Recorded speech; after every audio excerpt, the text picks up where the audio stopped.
안녕하세요. 평강신대교회 골방 성경입니다. 자, 오늘은 골방 43주 43번째 주간이죠. 바울의 고난이라는 제목으로 사도행전 21장부터 23장 그리고 고린도 후서 이렇게 같이 보도록 하겠습니다. 자, 골방 성경은 1년에 성경을 한 번 읽게 되어 있습니다. 지금 우리는 1월 달에 창세기부터 시작해서 지금은 이제 신약 성경으로 넘어왔고요. 신약 성경은 크게 세 부분으로 나누어지죠. 예수님의 사역, 그 다음에 교회가 사역을 이어받습니다.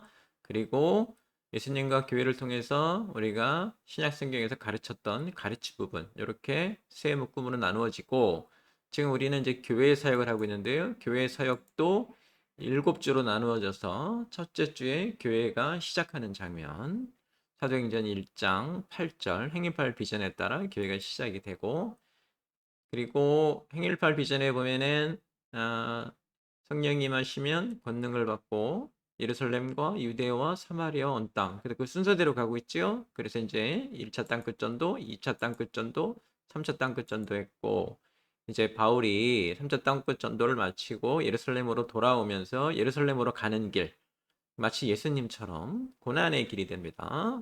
고난에 대해서 우리가 볼 것이고, 이후에 이제 바울이 로마로 가서 재판을 받게 되죠. 그래서 바울이 고난을 당하고 재판을 받으러 로마로, 이렇게 고난과 재판 때문에 예수님의 삶과 비슷한 일정을 겪고 있다, 이렇게 보시면 되고요.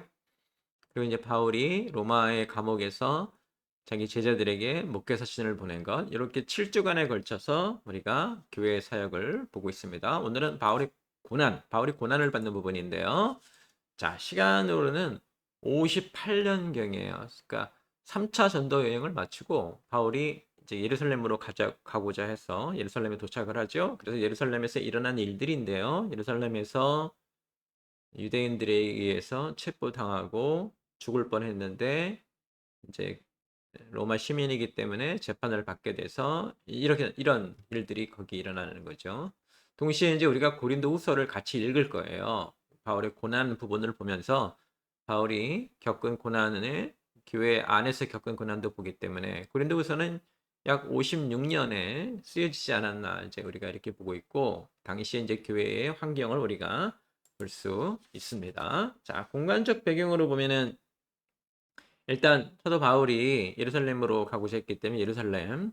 그다음에 이제 가이사랴가 좀 중요한데, 사도 바울이 유럽을 떠나서 소아시아 지역을 떠나서 예루살렘으로 올 때도 가이사랴 항구를 지났고, 다시 이제 예루살렘에서 체포돼서도 가이사랴에, 이제 쉽게 말하면은 아 감옥이죠. 구치소 같은 곳에 머물렀죠. 그래서 가이사랴가 주요 지역이 되고요. 그 다음에 이제 고린도 교회는 이제 고린도 지역에 있었기 때문에 이렇게 보시면 됩니다. 자, 3차 땅끝 전도 보시면은 이제 바울이 여기 밀레도에서 이렇게 예루살렘으로 가고자 했죠. 그래서 이게 이런 환경이고, 나중에 바울이 예루살렘도 체포가 돼서 가이사랴에서 구금이 되죠. 여기서 이제 배를 타고 로마로 갈 수 있게. 그리고 행정부가 이제 여기 있었죠. 로마의 행정부들이 여기 있었습니다. 왜냐하면 로마를 왔다 갔다 해야 되기 때문에. 그래서 이렇게 지역적 환경을 보시면 됩니다. 자, 아, 우리가 어, 네, 지금 이제 그 사회적 배경을 좀 먼저 볼 텐데요. 당시에 이렇게 뭘 봐야 되냐면, 사도 바울이 겪은 고난에서 복음과 율법의 대립을 보게 되는데요. 예루살렘에서는 야고보를 중심으로 교회가 활발한 사역을 하고 있었지만, 교회 안팎의 유대 율법자들이 압박이 심했죠. 그래서 어려움을 겪고 있었어요. 바울이 예루살렘에서 유대인들에게 이제 고난을 받게 되는데, 이걸로도 우리가 볼 수 있지만 복음과 율법의 대립이 심했다. 우리가 1차 전도 여행 후에 공회의에서는 교회 내부의 복음과 율법의 대립이었다고 하면, 지금 복음과 율법의 대립은 교회 내부에서 있었던 복음과 율법의 대립이 조금 약해진 반면에, 외부에 있는 그 유대인들, 기독인이 되지 않은 유대인들이 바울이 전한 복음을 엄청 싫어했죠. 그래서 그런 대립이라고 보시면 되고, 그래서 제가 여기 적어놓기를 유대 율법주의자들의 핍박이라고 적어놨습니다. 바울의 영향력이 크고 바울이 전한 메시지가 너무 분명히 있기 때문에 교회 내부에서만이 아니라 교회 외부에 있던 일반적인 유대인들, 산헤드린이 중심이겠죠. 그들의 핍박이 엄청났었다. 그래서 복음과 율법의 대립이 심각했다. 1차 전도 여행 때의 복음과 율법의 대립은 교회 내부의 얘기를 하는 겁니다. 지금 복음과 율법의 대립은 교회 내부가 아니라 교회 외부의 그 율법주의자들과의 대립이 훨씬 더 강했습니다. 물론 내부에도 그런 경향이 있었죠. 자, 그 다음에 우리가 고린도 교회를 통해서 볼 수 있는 것은 초기 교회들의 그 내부 갈등이에요. 이제 교회가 세워지고 그리스도를 믿기 시작하면 모든 게 평안할 것 같지만 실제적으로는 내부 갈등이 심했죠. 리더십에 관한 문제, 그리고 거짓 가르침이 교회 안으로 들어왔고, 또 고린도 전서에서 볼 수 있듯이 분파주의, 서로 파벌이 되어서, 네, 이거는 사람들이 모이는 곳에는 어쩔 수 없는 거죠. 그걸 어떻게 다스리고 어떻게 처리하면서 교회를 이제 이끌어 가느냐, 이게 이제 문제가 되는 거죠. 그래서 이런 사회적 배경을 갖고 있다를 보시면 되고, 자, 성경은 사도행전 21장부터 23장까지 그리고 고린도 후서 이렇게 보도록 하겠습니다. 바울이 예루살렘에서 겪은 고난을 기록한 부분이죠. 사도행전 21장부터 23장까지. 이제 고린도 후서는 바울이 고린도 교회에 보낸 두 번째 편지인데 이 고린도 교회는 교회 스스로 여러 가지 문제로 어려움을 겪었죠. 이것을 바로 잡으려는 바울과도 심각한 갈등을 겪습니다. 바울을 미워했기도 했고 바울도 교회에 대해서 분노했죠. 바울이 이제 고린도 교회를 방문해서 크게 책망해서 바로잡으려고도 했는데 또 잘 되지 않은 부분도 있고요. 그래서 바울 스스로 근심의 만남이었다라고 할 정도였죠. 또 바울에 대해서 일부 고린도 교회가 공격해 왔고 이것에 대한 변호를 하면서 그리스도의 성품에 대한 가르침을 전하기도 한 그런 교회죠. 일반적으로 사랑장이 있는 고린도전서 후서 그 정도로 교회가 사랑의 문제가 많았다 이렇게 보시면 될 것 같습니다. 자, 성경 이야기는 첫 번째 이제 바울이 받은 고난에서 사도행전에 나타난 바울의 그 예루살렘으로 돌아와서의 일들을 우리가 볼 것이고 이어서 고린도 후서를 통해서 바울이 그 교회가 여러 가지 갈등 때문에 자신과의 갈등도 있었지만 어려움을 겪을 때 그들을 위로하는 말, 위로라는 것이 어떤 것인지 위로가 있으리라. 그리고 바울이 자신의 사역을 설명하면서 왜냐하면 고린도 교회에 있는 사람들이 바울을 공격했기 때문에 그런 바울이 자기의 배경 또 자기의 신앙 설명하면서 자기가 하는 사역이 새 언약 그러니까 옛날로 말하면 옛날 언약과 대비되는 새 언약이라는 거죠. 이렇게 설명을 하고 또 고린도 교회에 있었던 어려움을 바로 잡으라라는 말씀으로 이제 고린도 후서가 이렇게 전달이 됩니다. 그래서 이 순서대로 볼 것인데요. 자, 성경 이야기 같이 보도록 하겠습니다. 자, 먼저 바울이 받은 고난. 바울이 예루살렘에 도착을 하죠. 어, 자기 제자들, 동역자들을 불러서 가산에 어떤 일을 겪을지 모르겠지만 성령이 부르시고 내가 심령의 매임을 받아서 예루살렘으로 간다 하고 그 눈물의 만류에도 불구하고 예루살렘에 도착했죠. 예루살렘에 도착해서 당시 야고보가 이끌던 그 교회에 지금 이방인들에게 전해진 하나님의 말씀 그리고 이방 교회들이 어떤 열매를 맺는지를 보고합니다.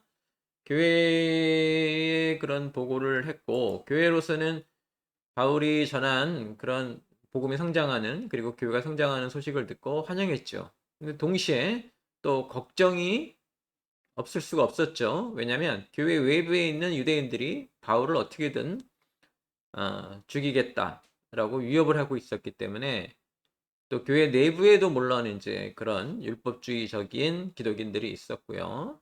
그래서 야고보가 걱정을 하고 뭘 공부하냐면 저들이 너를 의심하고 저들이 너를 해하려고 하니 네가 우리 그 전통적인 전습에 따라 결례를 하는 것이 어떻겠느냐라고 권고를 하죠. 그래서 바울이 때 머리를 깎고 결례를 행하게 됩니다. 이 결례를 행하는 그런 결정을 내리죠. 물론 이것이 율법을 지킨다는 것이 아니라 바울이 여러 번 차례 말한 것처럼 율법 아래에 있는 자들에겐 율법 아래에 있는 자처럼, 율법 없는 자에게는 율법 없는 자처럼 내가 충분히 할 수 있다. 내 자유를 그렇게 내가 제한할 수 있다라고 본인이 고백을 한 것처럼 바울이 이 권고를 받아들여서 결례를 행하죠. 자신을 정결케 하는 것이고요. 복음과는 아무 의미가 없는 행동이지만은 그래도 하나님의 율법 아래 그리고 예수님의 율법 아래에 있는 바울로서는 충분히 할 만한 것이었죠. 근데 이 결례가 끝나기도 전에 사도 바울이 성전에 있을 때 마침 바울의 옆에 이방인이 서 있었는데 당시 유대인들이 바울에게 바울이 이방인을 데리고 성전에 들어왔다 이렇게 해서 소동이 일어나고 결국 바울이 체포되죠. 이방인들이 보았을 때 바울은 지금 성전의 중요한 규칙을 어긴 사람이고 그것은 하나님에 대한 모독이라고 생각했기 때문에 큰 소동이 일어납니다. 돌을 던져야 된다, 죽이냐 어쩌냐 이럴 때에 이제 마침 백부장과 천부장이 이것을 보고 말리게 되죠. 왜? 바울이 이런 소동 자체를 말리기도 했지만 바울이 로마 시민인 것을 이제 바울이 내 보임으로 인해서 당연히 보호받아야 될 사람으로 이들이 이제 인식을 해서 천부장이 바울을 데리고 가죠. 감금하겠다, 내가 이 사람을 재판을 받아야 되기 때문에 이렇게 예. 이 천부장의 보호 아래 있었지만은 유대인들이 자신을 죽이려고 한다는 계획을 전해 듣게 되죠. 그래서 천부장을 통해서 유대인들 몰래 가이사랴 지방의 벨릭스 총독에게 보내지죠. 당시에 벨릭스 총독은 가이사랴에서 있었죠. 그래서 이렇게 이제 이 소동이 일어난 배경에는 유대인들이 이 율법에 집착하고 있었죠. 유대인들의 기본 신앙 모습은 뭐냐면 자기들이 죄인이기 때문에 죄를 멀리해야 되고 하나님의 의를 회복해야 된다라고 생각을 했는데 이 사람들이 생각하는 하나님의 의를 회복하는 방법은 율법이었어요. 율법으로 인해서 죄를 짓지 말자가 이 사람들의 기본 원리예요. 그래서 율법에 집착을 했죠. 그런데 예수님의 복음은 그렇게는 해결이 안 되고 십자가의 죄의 삭슬을 치르고 그런 예수님의 복음을 믿는 것이 의를 회복하는 것이다라는 큰 차이가 있게 되죠. 그래서 유대인들이 볼 때는 이 의를 회복하기 위해서는 율법에 집착해야 되는데 지금 복음은 율법이 아니라 예수님을 믿는 믿음이다라고 했기 때문에 유대인들이 볼 때는 분노할 만한 것이었죠. 율법을 무시했다, 모세를 무시했다, 유대인을 무시했다, 하나님을 무시했다. 이제 이렇게 생각하는 것이기 때문에 분노하게 됐고요. 바울로서는 자신이 로마 시민이기 때문에 여기서 내가 이렇게 처형을 당하는 것이 아니라 나는 로마 시민이기 때문에 보호받아야 되고 재판을 받겠다 해서 가이사라로 가게 되고 가이사라를 통해서 이제 로마로 가게 되는 거죠. 이제 우리가 보통 흔히 4차 전도 여행이라고도 부르는 그런 부분입니다. 그래서 이제 이렇게 바울이 예루살렘에서 정말 신체적인 육체적인 고난을 받았다는 것을 우리가 알 수 있죠. 자, 이어서 고린도 후서에 보낸 고린도 교회에 보낸 두 번째 편지, 사실은 두 번째와 세 번째가 합쳐진 거라고 우리가 보고 있는데 고린도 후서를 보게 될 텐데요. 이거는 지금 제가 바로 설명드린 예루살렘 그 사건 이전의 일이에요. 그런데 바울이 겪은 고난이기 때문에 바울의 고난이라는 부분과 함께 같이 읽습니다. 가장 큰 문제는 교회와의 갈등이죠. 그러니까 지금 바울이 전도 여행을 다닐 때 제일 먼저 바울을 좀 힘들게 했던 건 그 일정이죠. 걸어서 그 먼 길을 다녀야 됐고, 두 번째, 이 율법주의자들의 핍박, 이방인의 거부, 이런 게 있었죠. 그리고 로마를 비롯한 모든 당시의 사회 환경에 이제 바울이 하는 일을 탐탁치 여기지 않은 거, 이런 것들이 크게 갈등으로 나왔는데 이제는 어떤 양상의 갈등이 일어나냐면 자기가 세운 교회와 갈등이 일어나기 시작을 했어요. 이 교회와의 갈등은 여러 가지 이유가 있습니다. 근데 가장 큰 이유는 아직 교회가 성장하지 못했기 때문이죠. 제대로 이해하지 못하고 여러 가지 어려움을 겪었어요. 일단 예수님을 통한 복음은 듣고 그 복음을 믿기로 했는데 날마다의 삶 속에서 각각 일어나는 일들을 어떻게 해야 되는가, 그리고 자신들이 그 전에 지켜왔던 율법은 어떻게 처리해야 되는 것인가, 또 밖으로 나가면 사회는 복음과는 다르잖아요. 사회에서 일반적으로 통용되는 원칙, 상식 그런 것들이 있고 문화가 있는데 그것과 하늘의 가르침이 다를 때 어떻게 처리해야 되는가 이런 걸 몰랐기 때문에 그런 걸로도 크게 어려움을 겪었고 또 이렇게 잘 이해하지 못했다는 거는 엉뚱한 이해를 불러와서 거짓 사도들을 불러오기도 했죠. 잘못된 깨달음을 주장하면서 교회 내에 그런 가르침을 엉뚱한 방향으로 끌고 가는 거짓 사도들이 나타나기 시작했는. 근데 이 거짓 사도들이 나타났다는 것도 교회가 제대로 성장하지 못했다. 아직 깨닫지 못하고 있다. 충분히 하나님 말씀을 깨닫지 못했다. 이거라고 우리가 볼 수 있죠. 그래서 이제 고린도 교회가 이제 대표적인 교회로 나타나게 되고요. 이 교회 사도 바울과 갈등을 겪었던 교회로서 대표적인 교회로 나타나게 되고 그것 때문에 사도 바울이 다시 편지를 보낸 것이 이제 고린도후서인데요. 첫 번째 이제 무슨 얘기를 하냐면 고난에 대한 설명을 하고 위로를 받을 것이라고 해요. 이게 대단히 중요한 개념인데요. 기본적으로 사도 바울과 신약 성경의 대부분의 제자들은 그 당시 믿음을 갖고 살아가는 일을 고난이라고 봤어요. 지금 뭐 로마로부터의 핍박, 유대인들로부터의 핍박 이런 것들만 봐도 충분히 복음의 길을 가는 건 고난의 길이라는 생각이 들고요. 자, 이걸 어떻게 처리해야 되느냐? 사도 바울의 얘기를 들으면 위로라는 것으로 이 고난을 이겨냈는데 위로는 뭡니까? 위로는요, 우리의 영혼, 우리의 마음을 하나님이 만져주시는 거예요. 그러니까 사실은 만약에 우리가 어떤 큰 어려움을 겪고 있는데 하나님이 그 일을 해결해 주시면 위로할 필요가 없는 거죠. 회복이 됐으니까요. 근데 위로라는 건 뭐예요? 우리가 받는 고난이 아직 회복이 되지 않은 거예요. 그러니까 나는 지금 고난을 겪고 있어요. 그러나 고난을 겪는 내 육신이 고난을 겪고 있어도 내가 영적으로 그리고 마음으로 하나님의 만져주심을 받아서 그 고난을 평소와 같이 생각하지 않고 이겨낼 수 있는 마음을 갖는 게 위로예요. 그러니까 위로는 어떻게 보면 잔인한 거예요. 하나님이 위로하신다는 얘기는 지금 당하고 있는 일을 하나님은 원위치 회복시키지 않으시겠다는 얘기예요. 당분간 또 영원히 회복시키지 않으시겠다는 얘기. 대신에 어떻게 할? 그 고난으로 인해 상처받은 내 영혼을 회복시키겠다는 거예요. 그게 위로예요. 그래서 위로의 하나님 하면 참 듣기 좋은 말인데 그것은 성장한 신앙인한테 듣기 좋은 말이고 이제 신앙을 가진 사람들에게는 어떻게 보면은 네, 참으로 어려운 말이기도 합니다. 위로하시겠다는 게 뭐예요? 지금 겪는 어려움은 그냥 두겠다. 그 대신에 그 어려움을 겪고 있는 너를 내가 강하게 하고 너를 내가 만져주겠다 하는 게 위로예요. 그래서 기독교 신앙을 가지면서 우리가 깨달아야 되는 것 중에 하나가 네, 우리가 겪는 어려움은 세상 사람들이 겪는 어려움과 다르지 않습니다. 근데 우리에게는 뭐가 있는가? 하나님의 위로가 있습니다. 하나님은 우리를 만져주신다고요. 우리의 환경을 변화시켜 주시기도 하지만 주시지 않을 때가 더 많고 그럴 때 하나님이 우리 뭐 하시나? 우리를 만져주셔요. 우리 자신을 만져주셔서 우리를 회복시키고 우리를 강하게 만드셔요. 그게 위로예요. 그래서 지금 바울의 고난이라는 주제로 오늘 한 주간의 성경을 공부하고 있는데 가장 중요한 게 무엇인가? 위로라는 거예요. 환경, 고난이라는 환경은 그냥 두겠다. 그 대신에 그 고난이라는 환경을 겪고 있는 너를 내가 회복시키겠다. 이게 위로예요. 나를 만져주시는 거예요. 영혼을 만져주시는 거예요. 그래서 위로의 하나님, 그게 무엇을 나타내는지 여러분 보셔야 되고요. 그래서 바울은 이어서 이렇게 어려움에 처하게 한 사람들을 용서하라고 하죠.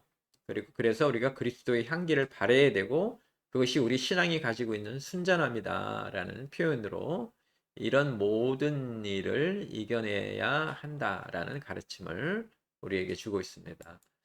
자, 이어서 이제 사도 바울이 고린도후서 3장부터 9장까지는 새 언약의 사역이라는 그런 주제로 말씀을 전하는데요. 새 언약의 일꾼이라고도 하죠. 본인이 하고 있는 일이 사역이고 자신은 그 새 언약의 일꾼이라고 합니다.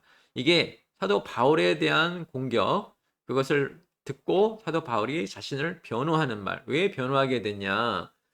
자신이 만약에 의심을 받으면 자신이 전한 메시지도 의심을 받는 것이고 자신이 전한 메시지가 의심을 받으면 그 메시지를 듣고 믿음을 가진 사람들이 믿음이 흔들릴 수 있기 때문에 사도 바울이 자신을 변호하게 되는 것이죠. 그래서 이제 이 고린도후서 3장부터 변호에 대한 말이 나오는데 이제 여러 가지 사도 바울의 어떤 자격, 환경, 사도 바울이 가지고 있는 가르침 이런 것에 대한 공격이 있었는데 가장 먼저 나온 공격은 사도 바울이 예루살렘 교회 출신이 아니다.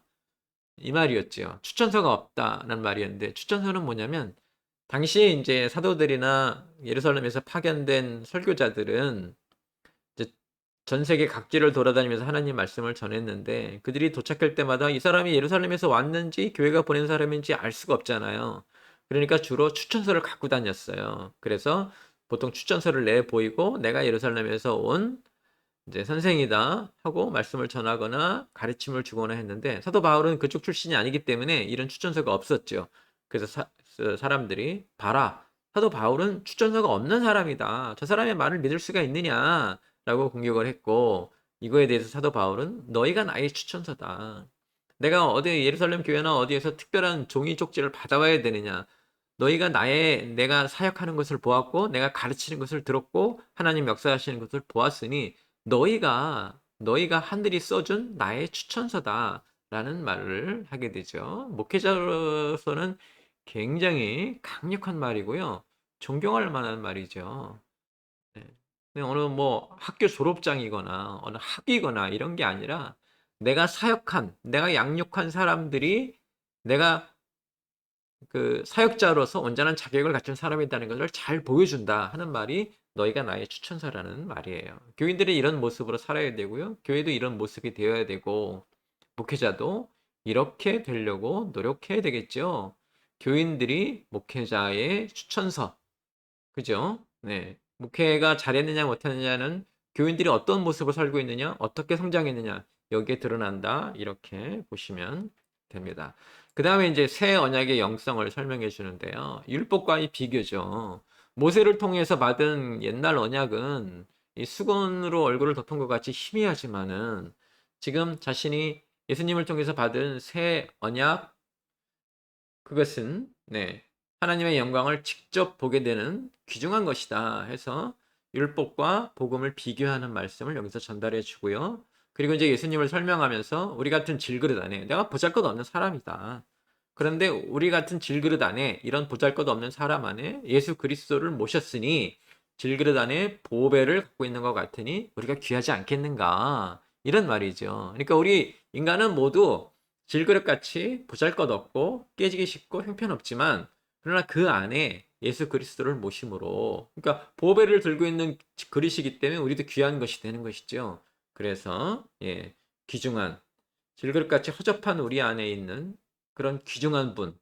그럼 우리는 어떻게 해야 되는가? 우리 속사람은 날로 새롭게 돼서 우리가 잠시 받는 환난보다 영원한 것이 우리에게 있다는 것을 깨닫고 그것을 귀히 여기라 이 말이죠. 그래서 이 땅의 장막, 즉 우리 몸이 무너지면 우리에게 영원한 하늘의 집이 있다. 이런 말로 지금 고린도 교회 사람들을 예, 고린도 교회에 있는 사람들에게 격려를 보내고 있는 말이죠. 그래서 이어지는 말 속에서 뭐라고 하는가?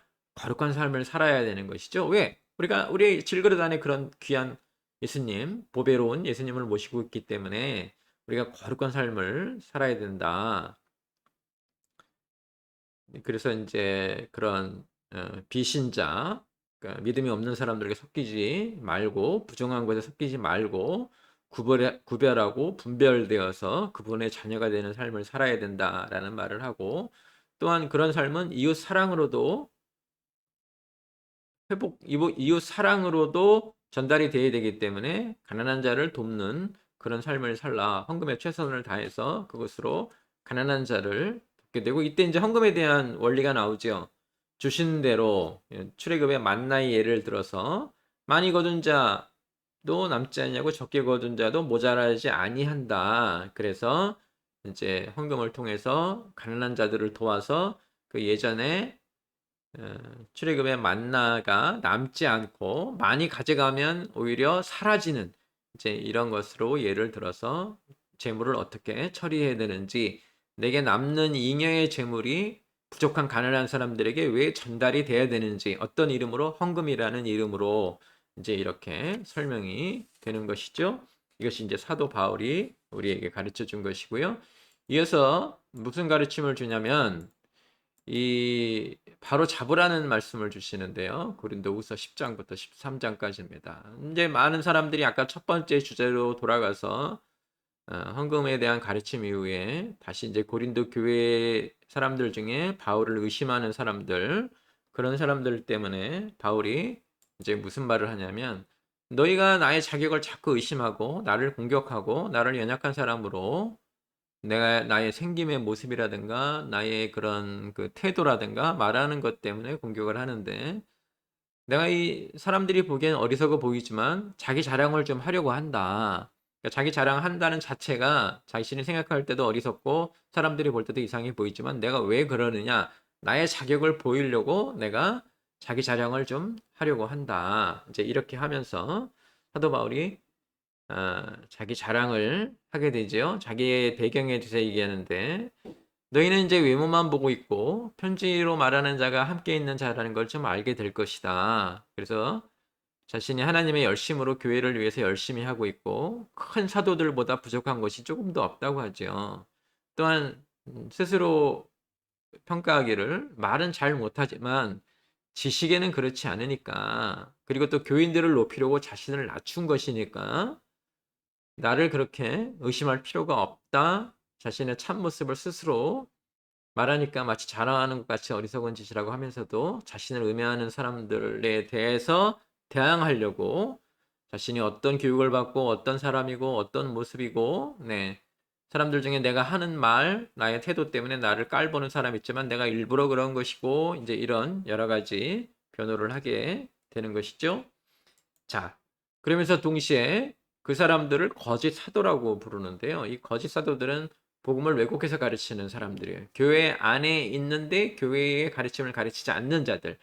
이제 제 생각에는 처음에는 저들이 이해를 잘 못했기 때문에 엉뚱한 가르침. 그러니까 예를 들면은 사도 바울이 갈라디아에서 말한 자유라는 것을, 자유는 무조건적인 자유다 해서 자유주의자로 바꾼 것처럼, 잘못 이해한 자들이 잘못 이해한 것을 강하게 주장하면서 엉뚱한 가르침을 한 그런 사람들이 첫 번째 거짓 사도들이고요. 두 번째는 교회 내에서 자기 세력을 넓히면서 자기 개인적인 이득을 취하려고 일부러 가짜를 가르치고 자기가 재림한 예수님이다라는 하는 사람들이 나타나기 시작했죠. 이게 이제 두 번째 종류의 거짓 사도들인데, 어떻든 간에 사도 바울은 지금 저 사람들을 거짓 사도라고 하면서, 동시에 자신은 성숙한 사람이고 자신이 겪는 이 어려움은 사실은 몸에 가시 같은 것이다. 물론 이것이 없으면 좋겠지만 자신이 이 가시가 완전히 없어지는 것도 원하지 않는다. 왜?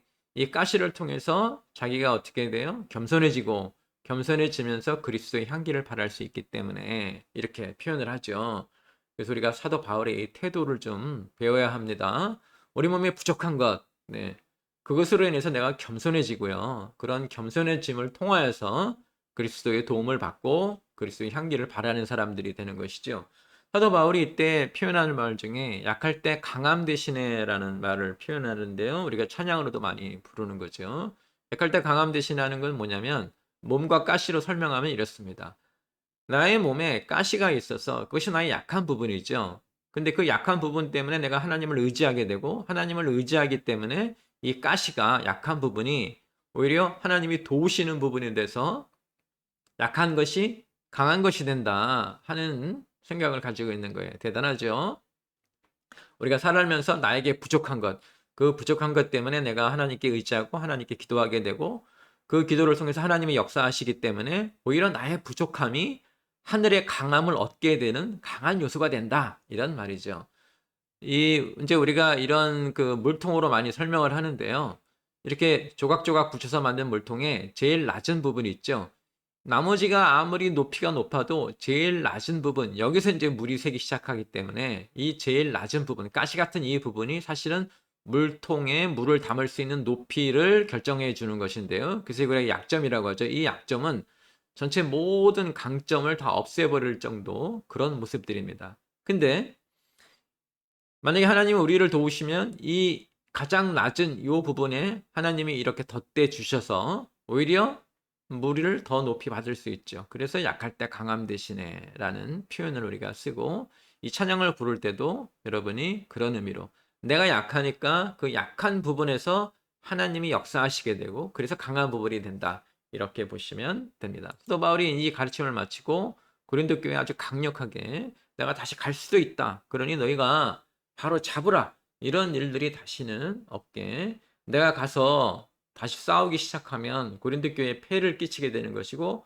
그렇게 할 마음이 없으니까 그리고 바울 자신이나 동역자 디도도 고린도 교회에서 이익을 취하지 않은 것을 너희들이 잘 알고 있으니까 교회 스스로 덕을 세우면서 성령에 합당하지 않게 살고 있는 사람들 내가 다시 가서 꾸짖을 테니까 내가 방문하기 전에 그런 모든 일을 바로 잡으라. 이제 이렇게 얘기를 하게 되죠. 자, 다시 우리가 전체 성경을 보면 지금 우리가 사도행전에서 바울이 받은 고난, 예루살렘에서 도착해서 체포되고 재판받고 사람들에게 실현당하는 이 고난에 대해서 봤고요.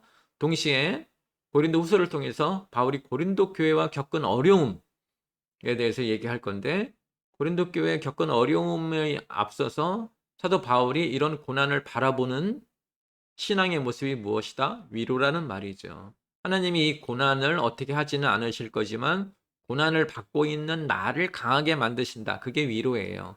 위로가 있으리라. 그래서 여러분들도 이제 위로의 하나님이라고 하면은 여러분의 환경은 바뀌지 않아요. 단지 여러분이 바뀌는 거예요. 그전에는 고난이라고 생각하고 힘들었는데 여러분이 약할 때 강함이 되셔서 고난을 이겨내는 사람, 견디는 사람이 되는 게 위로의 힘입니다.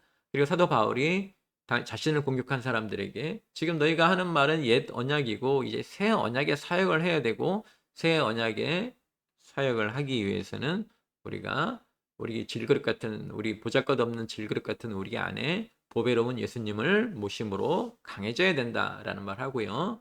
내가 다시 고린도 교회에 가기 전에 너희가 말씀으로 고린도 교회 내부에 있는 사람들, 잘못된 사도들, 거짓 사도들 바로 잡으라. 이제 이렇게 말씀을 전하고 있죠. 그래서 바울이 육체적으로 직접 받은 고난, 그리고 사역자로서 자신이 세운 교회와 갈등을 겪으면서 받은 고난, 이렇게 보시면 됩니다. 이번 주 바울의 고난 보셨고요. 다음 주에 이제 사도 바울이 로마로 가고 로마에서 했던 사역들을 보게 될 것입니다. 이번 주에도 여러분 성경 말씀 통해서 묵상을 통해서 많은 은혜 받는 여러분 되시기를 주님의 이름으로 축원합니다.